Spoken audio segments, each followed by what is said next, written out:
This is Poseidon. This is Rocky. This is their roadmap to success.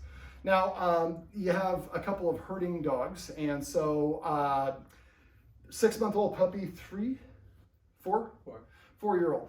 And so Rocky has he's gone after the puppy a couple of times when the puppy was near people, and especially over treats. And so just off camera, I went over a little pair treating exercise. So pull out 2 treats, say sit. As soon as they sit, say yes. Then give them, normally I would have treats in both hands. Let's try that again. So I would say sit, they both sit, I say yes, I give them the treat, then walk a couple paces, pull out another 2 treats, they sit, and you can gradually have them practice doing it. Guardians do this a little bit already, but I'd like you to do this to like 20 or 30 treats walking around your entire house. Dogs don't generalize, so you need to practice things in different areas. I would do it at the places where, in front of the chair, places where they've had dust ups. And again, when you're doing this, make sure you set them up for success, exercise them first. But remember, after exercise, they always need 10 minutes to catch their breath before the next thing happens. But a lot of us, we don't exercise our dogs and we put them in this jackpot situation and we wonder why they fail. So too much energy gets dogs out of sorts. I like to say dogs have 10 levels of energy. 0 is asleep, 10 is the highest energy you've ever seen your dog have. Every time the dogs get to level 5 energy, they should get a timeout, whether they're enjoying their activity together or not, because when dogs get overexcited, that's when mistakes tend to happen. So also helping them practice settling down more frequently is helpful. And it's easier to settle down from a level 4 energy to a level 2 than it is from 8 to 2. Remember, play that little game. So when they're wrestling around, go out there as a couple and then just say 5, and you're like, you're crazy, that's a 9. And keep on throwing those numbers out until eventually when you say a number, your partner says the same number. Now we've kind of calibrated. Then anytime they pass level 5 energy, they get a timeout. We call it a treat out.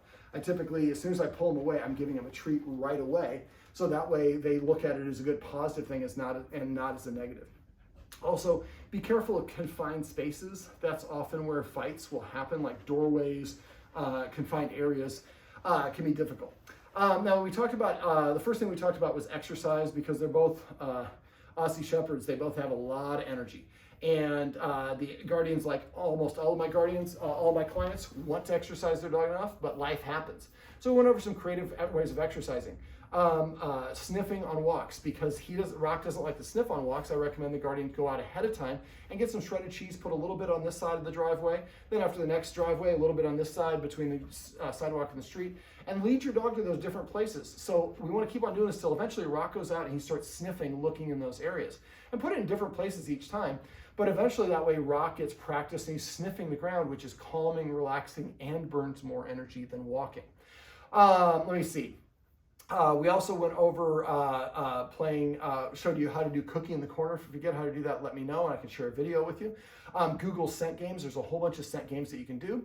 Actually, let's stick on physical exercise first. So walking is regular exercise. Playing tug of war, playing fetch. Let me see, what else?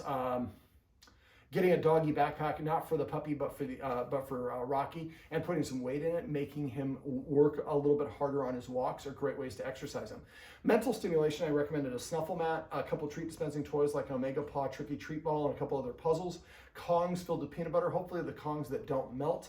By the way, when it comes to Kongs, red Kongs are not as strong as black Kongs. Black Kongs are stronger, you guys know that?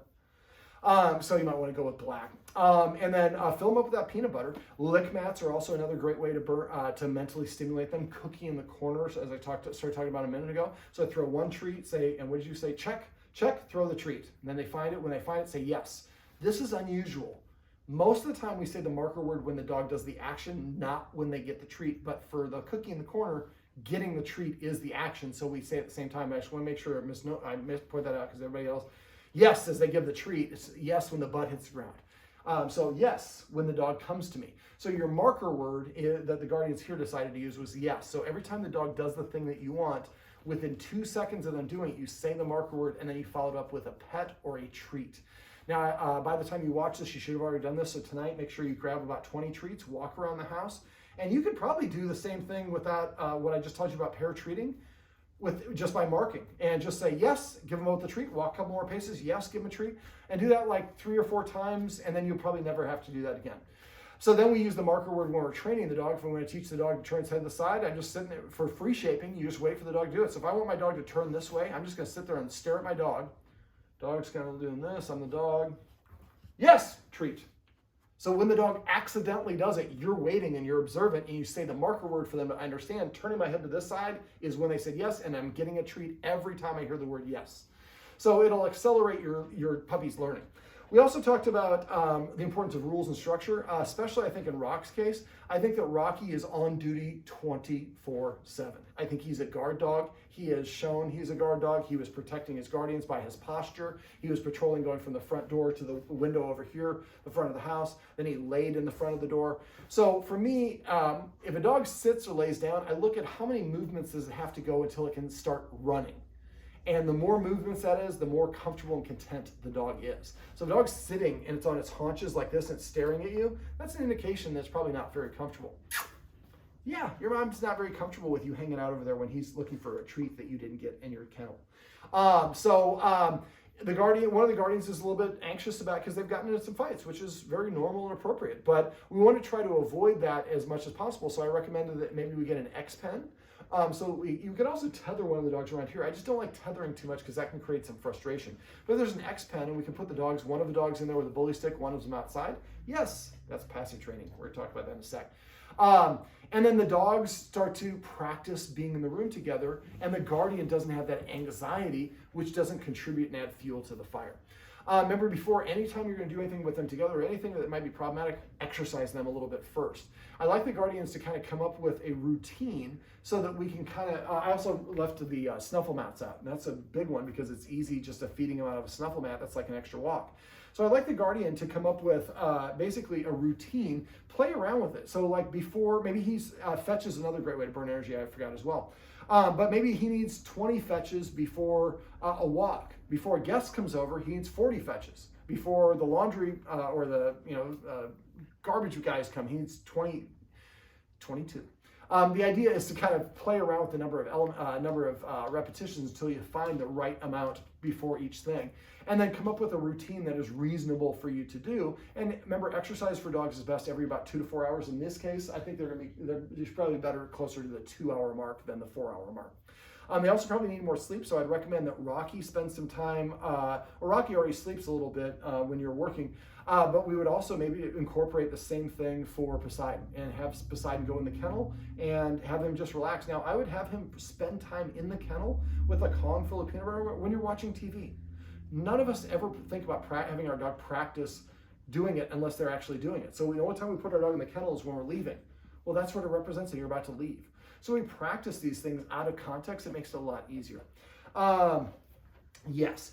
Also, we really hope that his guardians are going to enroll him in puppy classes because I think it's really going to help for him. He hasn't had a lot of experiences with other dogs, so he's buddies with Rock most of the time, but he needs some peers and some people to develop his social skills with. And also, we'll teach you some tricks and lessons that will help with other stuff as well.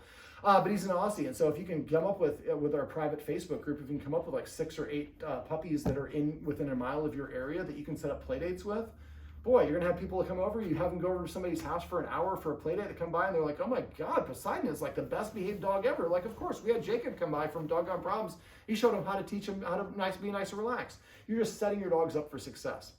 Let me see. We also went over rules like not being allowed in the kitchen when we're preparing food, not being near the humans who are eating, not being near the other dog when it has a bone or high value item or when they're eating. Also pre-max, like making the dog sit before we open the door to let him outside, or sitting before I open the door to get my my leash and harness out. The exercise above in the kennel. Right now I did that because it's an illustration of an activity where the dog can practice a little self-control.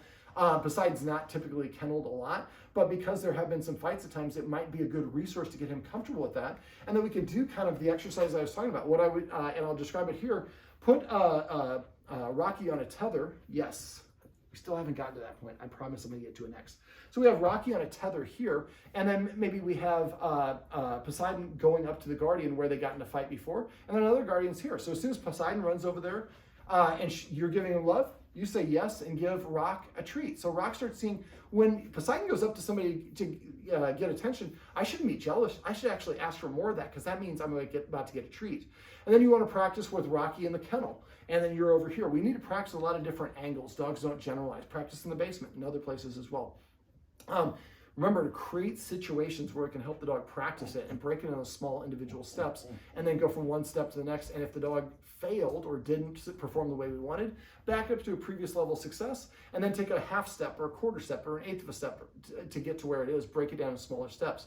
I would recommend that the guardians actually have Jacob come back and do the relaxation protocol with the dogs to teach them to be calm and sit on a dog bed while we prepare food or guests come over or the doorbell rings or a lot of the things that have precipitated some problems. It's really easy, but once you have that technique, you can use it for a lot of other things as well.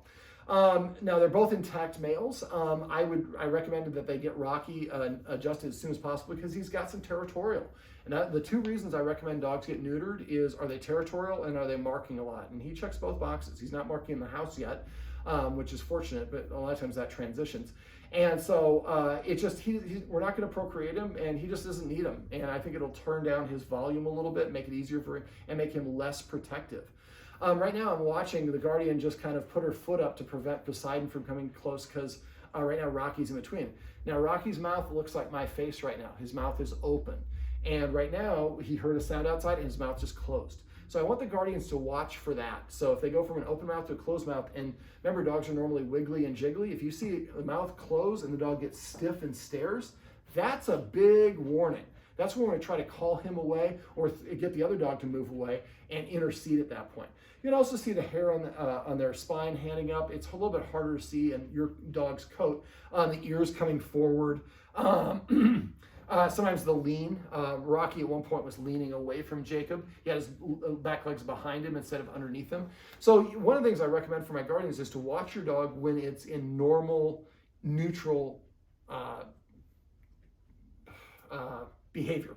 It's just relaxed. So I look at the dog's overall body language. Is it leaning or is it got its feet underneath him? Is it breathing heavy or holding its breath? Where is its nose position? Where is it, or its tail's position, or its ears? These guys don't have tails. But if you start reading, the dog's body language and you start seeing, now I saw Rocky went from an open mouth to a closed mouth. He held his breath, he stared, and he got stiff, and his leg was this way. That's like 5 warnings. And if we learn how to read our dog's body language, then we can get him out of the situation or get him out of the situation before a fight happens. Remember, for dogs, burning energy from us is a way of like us demonstrating that we got the situation under control. Right now, the dogs don't really have a lot of rules, and I think that's part of the reason why Rocky is a little bit, that and the testosterone and lack of exercise are why he's being a little bit protective. And it's genetics. He's a herding breed. And so if we can start exercising him more, get the testosterone going, create a healthy leader-follower dynamic by enforcing some rules. Sit. I just broke my rule. I'm only supposed to say it once. The more you say it, the less you mean it. Yes. So maybe say that marker word when they do it, but try not to ask them multiple times. You can manipulate and lure like I did. Just don't say the word over and over again. Now, I've said multiple times I'd say it. Every time your dog does a desired behavior, like he's about to LAY, yes, that's perfect. That's celebrating, is what we call it. It's called passive training, or some trainers call it capturing. You just wait for the dog to do the thing on its own that you like, and you say your marker word the instant they do it, and then you follow it up with a pet. So remember to use that watchword with each other. If one of you says celebrate to the other one should stop there, yes, and pet the dog as fast as you can.